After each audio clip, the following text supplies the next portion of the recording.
Okay, now let's go back to John 17. Now, do you want me to address something more specific about John 17? Yeah, why does he say the only true God is the Father? Because in the Bible, each person of the Godhead acknowledges the deity of the other. In other words, Jesus recognizes the Father is the only true God because that's who he is. But in the same Bible, the Father also recognizes that Jesus is truly God, worthy of worship, the creator of heaven and earth. In other words, if God is not one person and you have distinct persons of God, all existing as the one God, then it shouldn't surprise someone that one person will recognize the deity of the other, that the Son recognizes the Father and the Spirit are God in union with me, and the Father recognizes that the Son and the Spirit are true God in union with me, because they're all one God, so that one can say to the other, you're God, right? And you are Lord, and you are the Creator. So as a Trinitarian, I have no problem with Jesus saying the Father is the only true God, because he is the only true God. The real question is he the only true God to the exclusion of the Son and the Spirit, or in union with them? So if you want me to show you that if we read that statement in context, Jesus says things that you will have to admit only God can say, which you'll reject. You're going to say, well, no, then Jesus couldn't have said it, because you started at 3. Let's go to verses 1 and 2. John 17, verses 1 and 2. Watch it. We're going to read it. Go ahead. Yeah, go ahead, brother. I'm sorry. Jesus spoke these words, lifted up his eyes to heaven, and said, Father, the hour has come.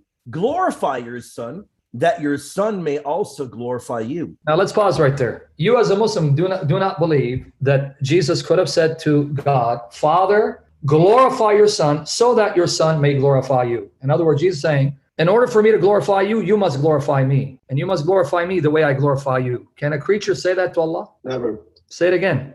Never. Never. And yet the same chapter you quoted, Jesus says, God is the Father and I am the Son, whom the Father glorifies the same way I, the Son, glorify him. So if I were to take these verses, the last thing I could be is a Muslim. Maybe I could be someone else, but I can't be a Muslim because you don't believe Allah is Jesus' Father. And you don't believe that Allah, the Father of Jesus, glorifies Jesus, Isa, the way Isa glorifies him. Because you'd say that's shirk. This is violation of Tawheed al-Uluhiyya, right? Yeah.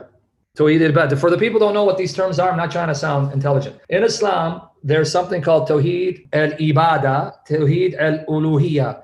It means Allah alone is to be worshipped and served. No one can be worshipped. This is what it means. Uluhiyya means to worship because he's God. Ibadah means to serve. So if Jesus was a Muslim, he can't say this because he is now saying not only he glorifies the Father glorifies him. And he'll tell you, as a Muslim, Allah glorifies no one. Does Allah glorify anybody? No. But he glorifies Jesus as his Son. I mean, Allah of the Bible. Now, verse 2 though. As you have given him authority over all flesh, that he should give eternal life to as many as you have given him. Now, is it not true in the Quran? And I'll give you the verses. You don't need to turn there. In chapter 17, verse 111, and chapter 25, verse 2, Allah does not share his dominion, his kingdom with anyone, and he doesn't have a son in his dominion, right?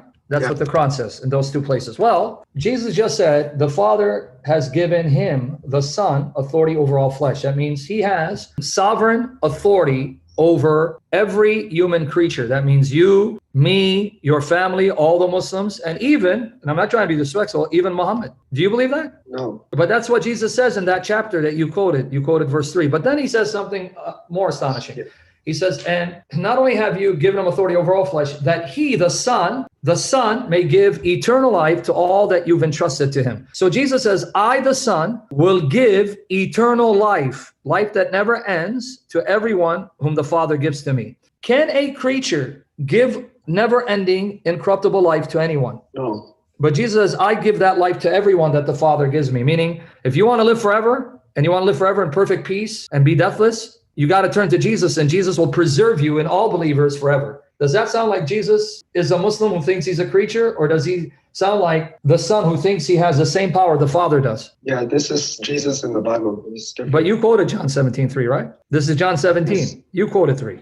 You gave me 3. But now, final one from this, verse 5. And then you can ask me another question about the Trinity. And now, O Father, glorify me together with yourself, with the glory which I had with you before the world was. Now, do you believe that Jesus was there alongside the Father before the creation of the world in the same glory with the Father? Never.